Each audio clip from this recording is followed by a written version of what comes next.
Is it possible for God to be all good and all loving without allowing for human and animal suffering? I don't think so. The Christian concept of God nearly uniformly describes an all benevolent, all loving, all powerful, and all knowing God. But one of the biggest arguments against this comes from the question of how could a good, loving God allow for the kind of suffering we see in this world? I don't think that's as strong of a rebuttal as many people do, but let's explore. This could get really long, so I'll put this up as a food for thought video and explore this issue in depth over many future discussions. To start, in philosophical circles, the idea that suffering is allowed and even rampant is often offered as a rebuttal to the notion that there could be a benevolent and loving God. In many cases, it's the chief rebuttal.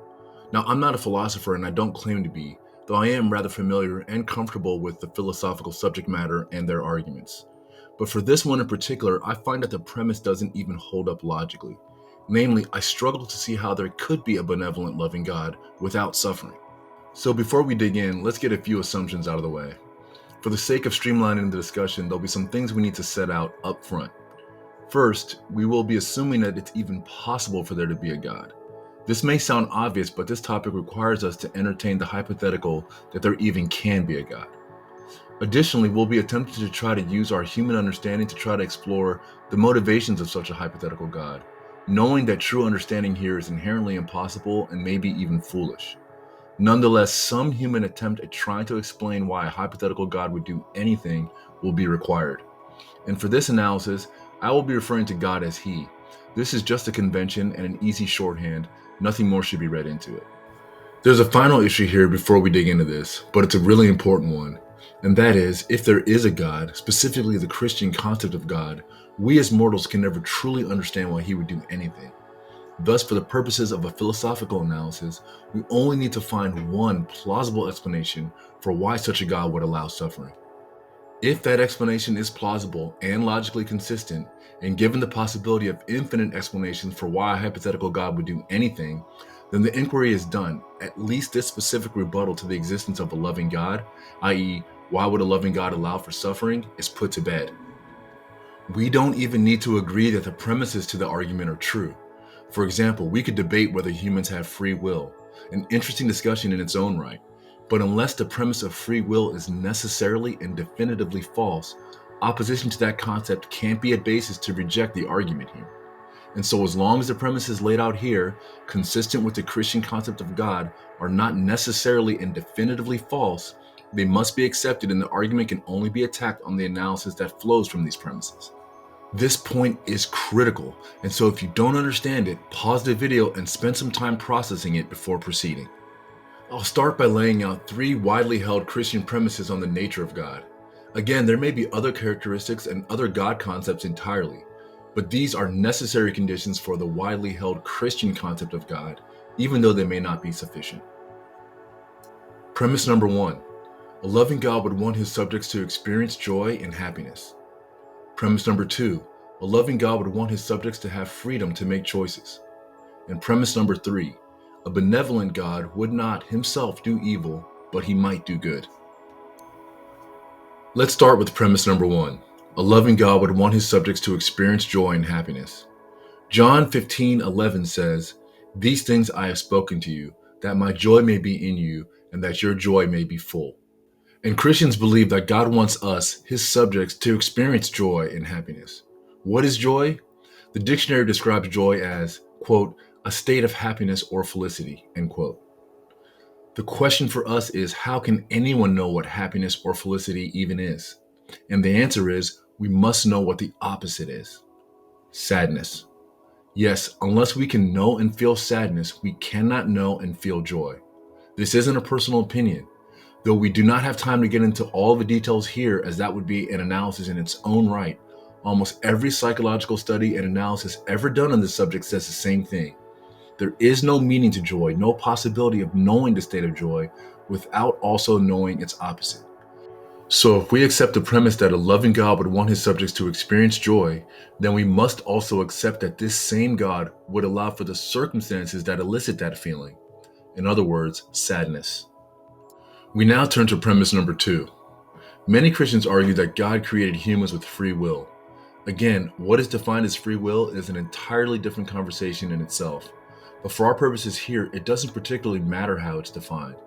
We'll use a definition provided by Alex O'Connor, which is, quote, the ability to have acted differently, end quote.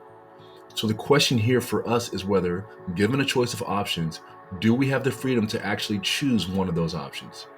Do we have the ability to choose heads or tails on a coin flip, or is our decision to choose heads or tails already predetermined? Some, for example, again, Alex O'Connor, argue that we have no free will because we can either only make choices because we're forced to or because we want to. And wants are essentially a form of compulsion we have no control over. These are the only options, and so since neither is free will, we do not have free will.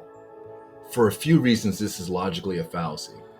To begin with, it triggers the beg the question fallacy. The question we're asking is, do we have free will, i.e., do we have the ability to have acted differently? And so the premise of we have no control over our wants just begs the original question and results in circular reasoning. The question itself is, do we have control over what we choose? As a simple but illustrative example, when I'm presented with a coin flip, the question is, do I have control over whether I choose heads or tails? Or am I somehow compelled to choose one or the other? I argue that we do have the ability to choose here, and so I do have the ability to have acted differently.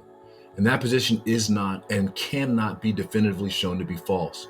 So for our purposes here, we must accept the freedom of choice premise as not false or even true. So what does it mean that God gives us the freedom to have acted differently? Again, this is a longer conversation worthy of its own analysis. But for our purposes here, this would at least require there to be actual choice, actually the full array of possible choices for any given event. So for a crude but simple illustration, we'll assume we're in a room alone with just a mouse and some, say, random tools. To have the full array of choices of how we can interact with that mouse, we must be able to kill the mouse, run from it, trap it, breed it, cook it, play with it, etc. If God was to intentionally remove any one of these choices, at least without a request from us, for example, remove the choice of killing the mouse, then per our premise, that could not be free will as defined, because God is constraining the array of naturally available choices. Though I didn't state it up front, this analysis presumes that God has laid out a, for lack of a better term, natural world order. One with universal laws and rules, gravity, entropy, death, etc. And so while it may be obvious to some, the freedom to choose here would not require infinite and supernatural choices, say making the mouse disappear. Again, this is a broader philosophical rabbit hole for another deeper dive. So this brief analysis of our first two premises covers what a loving God would, more accurately could, allow. At this point, we've established that a loving God would want his subjects to have the freedom to make choices and to experience joy. The necessary corollary to these things is that our world will also have sadness, suffering, pain, and everything else that comes along with free choice and joy. And yes, this includes the potential for there to be natural events that would result in, say, the trapping of a baby sheep under a fallen rock, or the choice to harm an innocent child. This would be necessary in order for a loving God to allow his subjects to experience the joy of helping the child or the choice to rescue the trapped sheep. Under this worldview, God could not be loving if he deprived us of the ability to choose. Indeed, for Christians, this means the ability to choose to believe in him. Nor could that God be loving if he deprived us of the possibility of knowing happiness, which is what a God who eliminated all suffering and the possibility of suffering would do. So far, our analysis has dealt with how a loving God would or could function in the Christian sense. But before we wrap up, let's discuss what a benevolent or good God would or could do. God's benevolence, or lack thereof, once again is an entire subject in itself. But we only need to lay out a not necessarily false premise here. The prevailing Christian view is that God only does good, and that any evil that occurs happens by any one of human choice, or natural, quote-unquote, hands-off events, or potentially even demonic forces. Thus, we deal with a similar question to the above, which is, could a good God allow for so much evil in the world? I think to answer this question should now be clear in that a good God could allow for evil because that God is also loving. Now, to be fair, that does not quite prove that God is actually good. But the Christian argues that God is not just a neutral, indifferent time starter and creator, but is rather a God that can intervene in supernatural ways into our lives. Again, to repeat the broken record, we don't have to believe this to be true so long as it's not necessarily and definitively false. And so, for our purposes, could a loving God, one that allows for evil in order that we have free choice and joy, still intervene without robbing us of said joy and free choice? And once again, the Christian argues that the answer is yes, and that through faith and prayer, God can occasionally intervene and supernaturally thwart a harm or thwart sadness. This is perfectly consistent with our premises. A God electing to intervene in this way is doing so potentially because his subject has sought his intercession and has chosen to have God intervene. Or perhaps someone else has asked for that intervention on his subject's behalf. But the bottom line is that it is still possible, under this set of premises, for a God to permit suffering, but yet also intervene from time to stop suffering as validation of his goodness and his grace. So to wrap up, if the generally held Christian view of God as the all-loving and benevolent Father in heaven is true, then as uncomfortable as it may be, we should expect to see suffering and expect to see evil in the world. And if our premises are true, and given our human limitations of truly understanding anything, we understand that as evidence that we are loved and that such a God is good.